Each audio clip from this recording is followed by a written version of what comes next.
Stadium সমজিলাৰ নতুন কাৰ্যালয় উৰণ সেতু আৰু উচ্চতৰ মাধ্যমিক বিদ্যালয়ৰ নতুন ভৱন। ইয়াৰ আগতেও কেইবাটাও সুন্দৰ ৰাস্তা, উৰণ সেতু আৰু প্ৰকল্পৰো নিৰ্মাণ হৈছে। নামৰূপৰ সাৰ কাৰখানাও উজ্জীৱিত হ'ব আৰু NRLেও ইয়াত নতুন আৰু এটা উদ্যোগ স্থাপন কৰিব। 21 চনত যি নাহৰকটীয়া সমষ্টি আছিল, আজি তাৰ নাটকীয় পৰিৱৰ্তন হৈছে। উন্নয়ন আৰু বিকাশে সকলো শ্ৰেণীৰ ৰাইজক চুব পাৰিছে আৰু ৰাইজো আজি চৰকাৰৰ কাম কাজক লৈ সন্তুষ্ট, বিধায়কৰ কাম কাজক লৈ সন্তুষ্ট। মই ভাবোঁ যে অনাগত দিনত নাহৰকটীয়া সমষ্টিত আমি আৰু অধিক কাম কৰিবলৈ সক্ষম।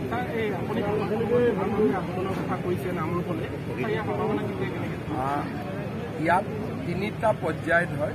প্ৰথমতে আমাৰ কোম্পানীটো ফৰ্ম হ'ল আৰু Assam valley fertiliser corporation limited নামে ইয়াৰ নতুন কোম্পানী হ'ল। নতুন কোম্পানীটোত অসম চৰকাৰৰ চেয়াৰমেন থাকিব, অধ্যক্ষ থাকিব আৰু ভাৰত চৰকাৰৰ মেনেজিং ডিৰেক্টৰ থাকিব। এই কোম্পানীটোত আমি নাম পঠিয়ালোঁ। এই মাহত কোম্পানীটো পঞ্জীকৰণ। ইয়াৰ সমান্তৰালভাৱে ইয়াৰ নিবিদা আহ্বানৰ প্ৰক্ৰিয়াও চলি আছে। মই আশা কৰোঁ যে ডিচেম্বৰ জানুৱাৰী মাহত আমি এই গোটেই কামখিনিক এটা পূৰ্ণাংগ ৰূপ দিব পাৰিম, তেনেকুৱা মোৰ এটা ধাৰণা আছে। ইয়াত উজনিত এইবাৰ খৰাংটো আমি আগতে ভবা নাছিলোঁ, কাৰণ যথেষ্ট বৰষুণ হয়। এইবাৰ বহুতখিনি বৰষুণ, মোৰ দেন 40% ৰেইন ডেফিচিট হৈছে। গতিকে কৃষক ৰাইজৰো ক্ষতি হৈছে।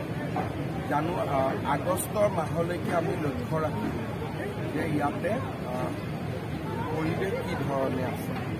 যদি পৰিৱেশ পৰিৱৰ্তন নহয়, আমি খৰাং বতৰ ঘোষণা কৰিব লাগিব আৰু ৰাইজকো ফচল বীমা যোজনা হওক বা আন যোজনা আঁচনিৰ জৰিয়তে আমি সহায় কৰাৰ বাবে চেষ্টা কৰিম।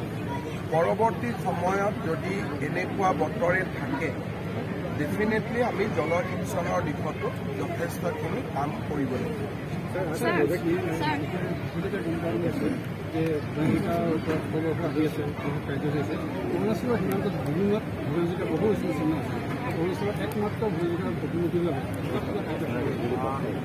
অসমৰ কাৰ্যসূচী আমি অৰুণাচলত এটা কাৰ্যসূচী অৰুণাচল চৰকাৰে গ্ৰহণ কৰিছে।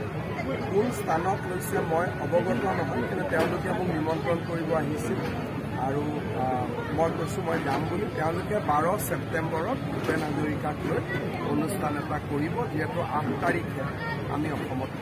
ছাৰ, নামৰূপত এটা নিচামুক্তি কেন্দ্ৰ আছে, মৃত্যুঞ্জয় নিচামুক্তি কেন্দ্ৰ।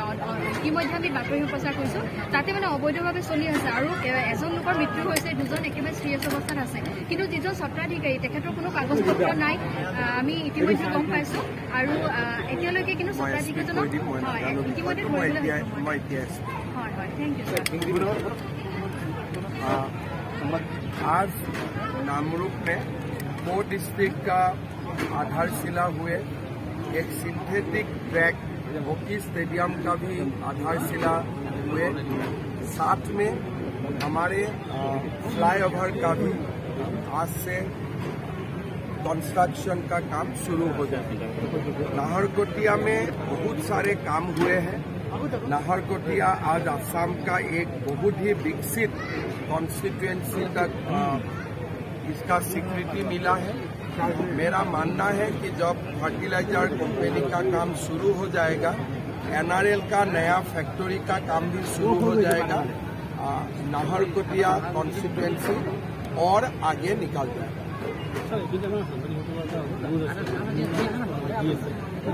आयुष्मान कार्ड